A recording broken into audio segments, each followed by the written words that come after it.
Hello students, स्वागत है आप सभी का हमारे चैनल विशेष जी क्लासेस में। तो आज हम यूक्लिड विभाजन प्रमेयिका के बारे में डिस्कस करने जा रहे हैं। तो हम दो पूर्णांक लेते हैं ए और बी। जैसा कि आप सभी लोगों को पता होगा कि जो आपने पिछली कक्षाओं में भी पढ़ा होगा कि जो भाग की प्रक्रिया होती है वो दो पूर्णांकों के मध्य होती है, जिसमें छोटे पूर्णांक से पूर्णांक में जो है भाग दिया जाता है। तो माना हमने दो पूर्णांक ए और बी ले लिए, जिसमें ए बराबर 8 और बी बराबर 3 मान लिया। तो अब जैसा कि हमें पता है कि 3 छोटा है और 8 बड़ा है, तो हम 3 का भाग देंगे 8 में। तो 3 का भाग 8 में कितनी बार जाएगा? 2 बार जाएगा, और इधर शेषफल बचेगा 2। तो यहाँ से हम देखते हैं कि जो हमारा 8 है वो भाज्य है और 2 भागफल बचा है, और ये जो नीचे वाला 2 है ये शेषफल है, और ये 3 है ये भाजक है। इनके मध्य में ये जो संबंध होता है कि भाज्य बराबर भाजक इंटू भागफल प्लस शेषफल। अब जैसा कि हमें पता है कि भाज्य हमने 8 लिया है और भाजक हमारा 3 है, और भागफल को जो हम इंग्लिश में बोलते हैं क्वोशिएंट, और शेषफल होता है हमारा रिमाइंडर। तो यहाँ से हम भागफल के लिए Q को लेते हैं और शेषफल के लिए R को लेते हैं। इस तरह हमारा A बराबर बन जाता है BQ प्लस R, और यही होती है हमारी यूक्लिड विभाजन प्रमेयिका।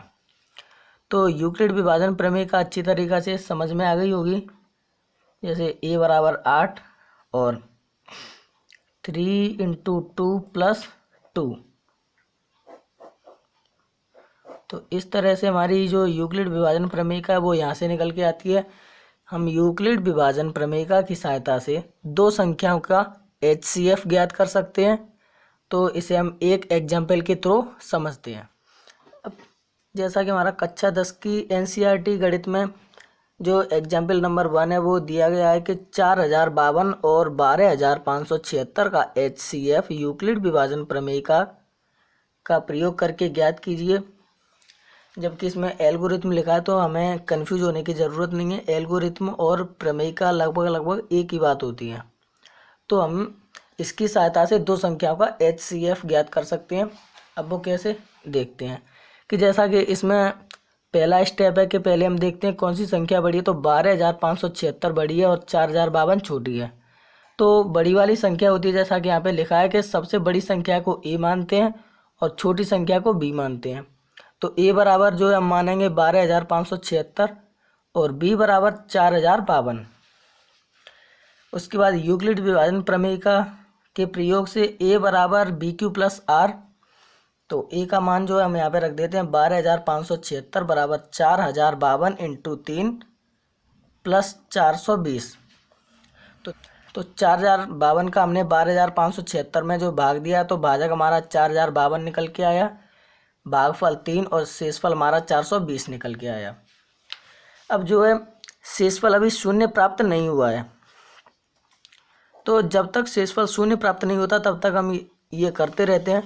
अब उसके बाद जब हमने देखा कि हमारा शेषफल शून्य प्राप्त नहीं हुआ है तो हमने स्टेप नंबर सेकंड में क्या किया, यहाँ से तो B को उठा लिया और यहाँ से जो R का मान था इसको उठा लिया। अब हम इन दोनों पूर्णांकों के मध्य यूक्लिड विभाजन प्रमेयिका का प्रयोग करेंगे।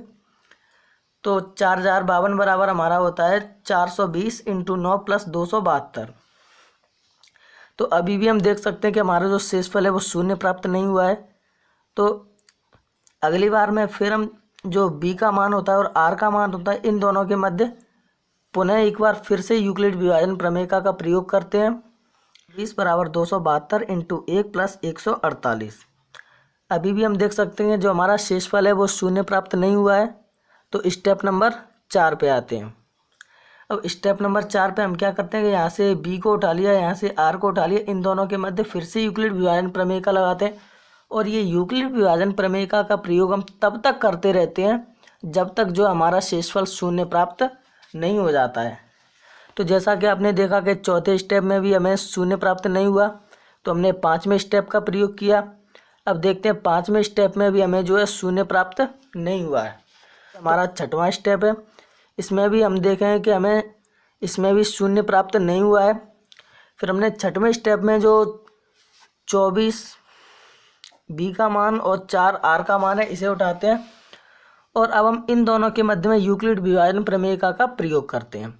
तो यहाँ पे हमने देखा कि इनका प्रयोग करने पर हमें शेषफल 0 प्राप्त हो चुका है। तो जो अंतिम स्टेप होता है उसमें जो हमारा बी का मान होता है यही इन दोनों संख्याओं के मध्य का HCF होता है। तो इसकी सहायता से हम बड़ी आसानी से दो संख्याओं के मध्य HCF ज्ञात कर सकते हैं। जो दूसरा एग्जाम्पल हमारा है वो है, दर्शाइए कि प्रत्येक धनात्मक समपूर्णांक 2q के रूप का होता है तथा प्रत्येक धनात्मक विषम पूर्णांक 2q + 1 के रूप का होता है।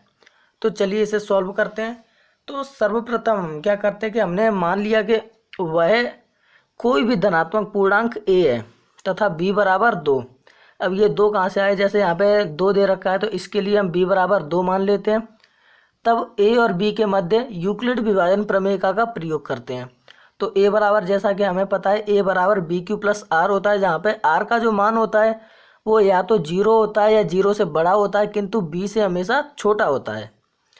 तो अब यहाँ पे b का मान रखने पर, तो जब हम इसमें b का मान रखेंगे तो a बराबर 2q + R प्राप्त होगा। इसे समीकरण नंबर 1 नाम देते हैं। अब हमें पता है कि R का मान 0 हो सकता है या 0 से बड़ा हो सकता है, किंतु b से हमेशा छोटा रहेगा।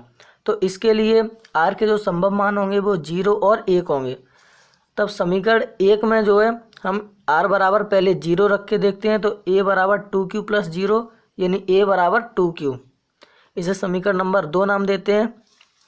अब इसी प्रकार अब हम R बराबर 1 रखने पर तो a बराबर 2q + 1 प्राप्त होता है। अतः समीकरण 2 में 2 का भाग चला जाता है, या हम कह सकते हैं इसे कि समीकरण 2 जो है वो 2 से पूर्णतः विभाजित होता है। और आप लोगों को जैसे पहली कक्षा में आप पढ़ चुके होंगे कि वे संख्याएं जो 2 से पूर्णतः विभाजित होती हैं सम संख्याएं कहलाती हैं। तो समीकरण 2 जो है वो सम संख्याओं को निरूपित करता है, जैसा कि यहाँ पे लिखा है कि अतः यह सम पूर्णांक को दर्शाता है। अब इसी प्रकार हम समीकरण 3 को देखें तो समीकरण 3 में 2 का भाग पूर्ण रूप से नहीं जाता है, या हम कह सकते हैं कि समीकरण 3 जो है वो 2 से पूर्णतः विभाजित नहीं होता है। अतः यह एक विषम पूर्णांक को दर्शाता है।